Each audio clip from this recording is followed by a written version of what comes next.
नमस्ते। एक बार राजा जनक घूमने के लिए गए और रास्ते में उन्हें अष्टावक्र में ऋषि मिले। उन्होंने घोड़े से उतरकर ऋषि को साष्टांग प्रणाम किया और ऋषि के शरीर को देख के उनके मन में घृणा उत्पन्न हुई। कैसा अजीब सा कुरूप सा शरीर है इनका, ऐसा वो सोचने लगे। ऋषि के शरीर में 8 गुंबद थे और इसी के कारण उनका जो शरीर था वो 8 वक्रों में बटा हुआ था और इस 8 वक्रों के कारण ही उनके पिता ने उनका नाम अष्टावक्र रखा था। वे आत्मज्ञान में बहुत निपुण थे और योग विद्या में भी बहुत चतुर थे।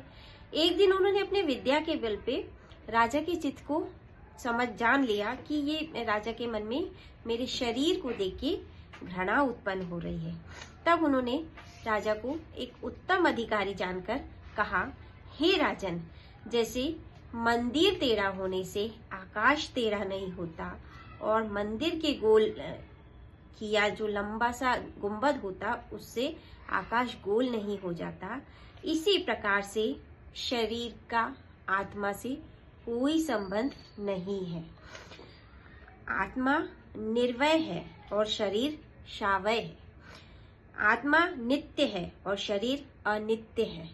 शरीर के वक्री आदि धर्म आत्मा के कदापि नहीं आ सकते।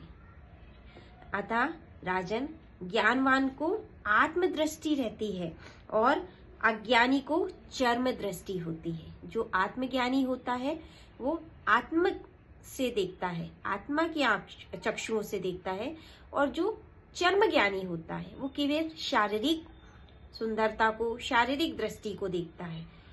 इसी कारण तू चर्म दृष्टि को त्याग करके आत्म दृष्टि को ग्रहण करके जब देखोगे तब तेरे चित्त में जो घृणा उत्पन्न हुई है वो दूर हो जाएगी।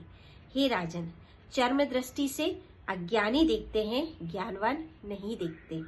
ऋषि के ऐसे वचनों को सुनकर राजा के मन में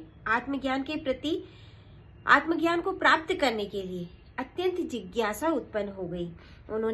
राजा ने ऋषि से प्रार्थना करके कहा, हे भगवान, आप मेरे घर पे आमंत्रित हैं, आप मेरे घर पर आकर उसे पवित्र कीजिए और कुछ दिन वहां पर रहकर मुझे